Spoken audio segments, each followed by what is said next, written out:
តែយើងមានដែរឆ្ងល់ទេថាហេតុអ្វីបានជាយើងនឹងនៅខ្សោយនៅអន់កុំនៅស្ងៀមតោះមករៀនវិធីទាំង4នេះរៀនតាមមនុស្សឆ្លាតទី1មនុស្សពូកែស្ដាប់អ្នកដទៃគេមិនអួតទេគេមិនពូកែអួតទេតែអ្វីដែលគេមានគេនឹងធ្វើឲ្យអ្នកភ្ញាក់ផ្អើលតែម្ដងដែលមនុស្សធម្មតាធ្វើមិនបានព្រោះគេចូលចិត្តបង្ហាញខ្លួនឯងជាធម្មជាតិរបស់មនុស្សភាគច្រើនគេមិនសម្ញែងទេគេមិនអួតទេគេមិនបង្ហាញទេប៉ុន្តែលទ្ធផលមួយគឺថាពេញចិត្តនៅក្នុងការទទួលយកធ្វើឲ្យយើងចង់បាននៅលទ្ធផលដូចគេទី2មនុស្សពូកែអាចទ្រាំនៅការរិះគន់បានច្រើនមែនទែនបើនិយាយពីសមត្ថភាពក្នុងការទ្រាំនៅអភិរិះគន់របស់គេអាចផាត់ចោលមនុស្សចំនួន 90% ទៅហើយព្រោះមនុស្សធម្មតាមិនអាចទទួលយកការរិះគន់បានទេឬទទួលយកបានទាំងដែលមិនសប្បាយចិត្តឬគុំគួនថែមទៅទៀត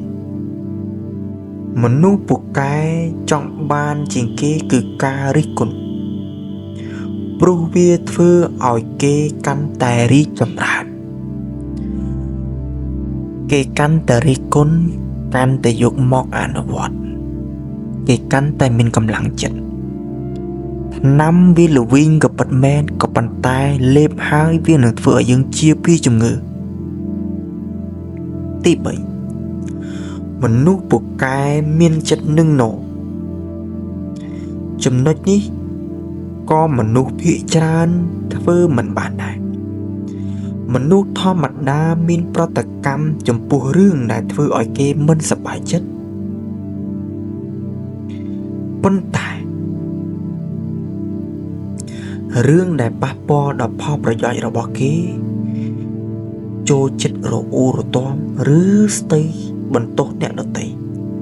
មនុស្សពូកែស្ងប់ដូចទឹកអ្នកមិនដឹងថាគេគិតអ្វីគេចង់ធ្វើអ្វីនោះទេយើងមិនដឹងពីគំនិតរបស់គេទេក៏ប៉ុន្តែអ្វីដែលយើងអាចនឹងទទួលបានគឺការអង្កេតការស្ដាប់មើលផែនការនិងការអនុវត្តរបស់គេទី4ចេះគៀងគោធនធានអ្វីដែលល្អគឺរបស់ណាដែលល្អរបស់ណាដែលមានតម្លៃប្រុងនឹងដុសគឺគេតែងតែប្រមូលយកមកដាក់នៅនឹងខ្លួនប្រមូលមកដាក់ចិត្តខ្លួនមិនមែនឃើញមនុស្សពូកែហើយចេះតែមានការចំណែនឈ្នានីសមិនចេះលើកតម្កើងនោះទេមនុស្សធម្មតាចាំមានធនធានហើយទើបអាចធ្វើរឿងដែលគេចង់ធ្វើតែមនុស្សពូកែគេមិនរងចាំនោះទេនៅពេលដែលគេចង់បានអ្វីមួយគេនឹងប្រើគ្រប់មធ្យោបាយដើម្បីរកធនធានដ៏ល្អធ្វើរឿងដែលគេចង់បាន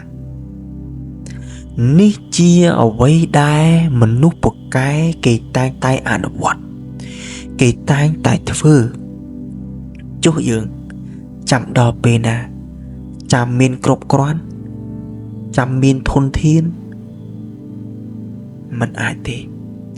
អ្នកត្រូវតែក្រោកឈរធ្វើវានៅក្នុងពេលនេះធ្វើវាដោយយកចិត្តទុកដាក់ធ្វើកុំបង្ខំ